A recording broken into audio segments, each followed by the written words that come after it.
Monsieur Alain Jules, vous êtes spécialiste des questions internationales. Merci beaucoup de vouloir vous exprimer sur la radio francophone iranienne. Monsieur Jules, comment canalisez-vous cette situation qui prévaut actuellement en Libye? Il s'agit désormais en fait d'une anarchie totale et d'une insécurité totale. En fait, le gouvernement, le soi-disant gouvernement central n'a désormais presque aucune autorité sur le territoire du pays. Complètement. C'est-à-dire que le pouvoir est inexistant. Le pays est plongé dans le chaos depuis 3 ans, et on a très bien vu que ceux qui se sont alliés avec l'Occident pour flinguer le pouvoir de la Jamaïra sont aujourd'hui qui en exil, qui en fuite, qui arrêtés par exemple les milices. Donc on comprend tout de suite que ces gens-là, je le disais tantôt, ne vont jamais quelque part pour établir la paix. Ils ne vont jamais quelque part pour apporter le bonheur. Au contraire, ils installent le chaos, et c'est ça qu'ils veulent refaire en Syrie. Donc aujourd'hui, la Libye, c'est un champ de ruines. L'aéroport qui a été repris récemment par les milices de Misrata contre les milices de Zeytan, on voit ce qui se passe. Des avions détruits, des entrepôts détruits. C'est le chaos. C'est le chaos. Il n'y a plus d'État en Syrie. Tout le monde se cache. Les gens ne sortent pas. On a peur de mourir.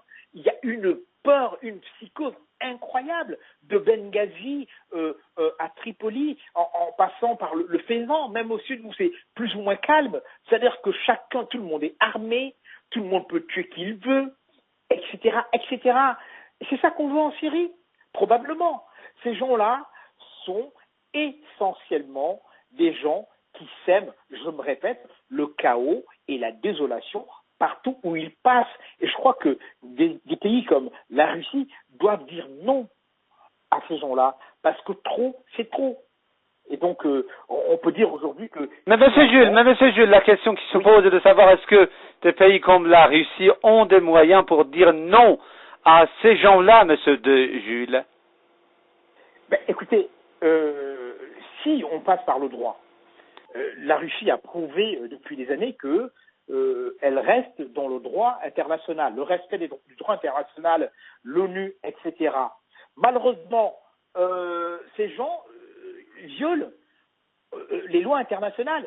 Et bien évidemment, comme ils sont nombreux, on va dire, c'est-à-dire l'Occident, s'ils s'engagent effectivement à aller frapper, par exemple, demain, la Syrie, que peut faire la Russie sur le plan militaire, parce que ce n'est que de ça qu'il s'agit, ce sera très difficile. Peut-être que la Russie, dans ce combat-là, dira simplement que, écoutez, si vous procédez de cette manière-là, écoutez, il n'y a pas de souci, nous aussi, on va peut-être prendre l'Ukraine.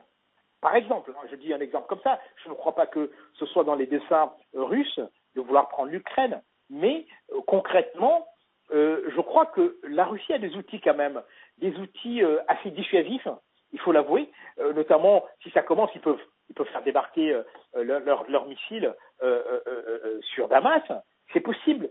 Tout est possible, en tout cas, je vous dis, dans l'extrême dans lequel ces gens veulent s'engager, il y a des possibilités, et rassurez-vous, les gens les plus discrets, ceux qui parlent moins, peuvent souvent plus que ceux qui passent leur temps à crier, parce que ces gens-là, ça m'étonnerait qu'ils soutiennent ce genre de guerre-là pendant longtemps. Et au contraire, c'est pousser vers le chaos eux-mêmes, c'est-à-dire chez eux, à gauche ou à droite, parce que demain ils nous diront que oui, finalement, c'est feu Muammar Kadhafi ou encore le président Assad qui vont recruter chez eux des djihadistes, etc., des terroristes, plutôt. Et donc voilà, il y a un véritable problème, mais je crois sincèrement que la Russie peut bloquer ces tentatives-là, simplement par la dissuasion. Mais bon, vous dire aujourd'hui ce qu'ils peuvent réellement faire, si ces gens vont au bout de leur logique meurtrière, je ne sais pas trop. C'est difficile de répondre à cette question-là. Monsieur Jules, une dernière question. Est-ce que la Libye est désormais, en fait, représente un danger, un risque? On dit que voilà la situation qui prévaut en Libye plutôt. Pour les pays voisins, très particulièrement l'Égypte. Oui, forcément. Forcément. Je crois que, d'ailleurs,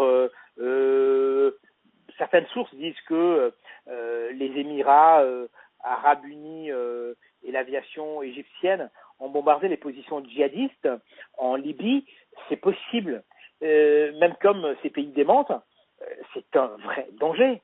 Un vrai danger. Mais le problème, sincèrement, je me dis que ces milices-là qui ne vivent que de rapines resteront pour l'instant sur le territoire libyen, simplement pour contrôler le pétrole ou encore le gaz. Je crois que, bon, là pour l'instant c'est ça. Et comme ces gens luttent pour le pouvoir déjà sur place, bon, il est encore difficile qu'ils puissent exporter leur modèle en Égypte ou en Tunisie ou je ne sais pas où, mais il y a de vrais risques pour les pays voisins. Vraiment de vrais risques, et puis ça peut vraiment se dégénérer et créer un chaos indescriptible dans la sous-région.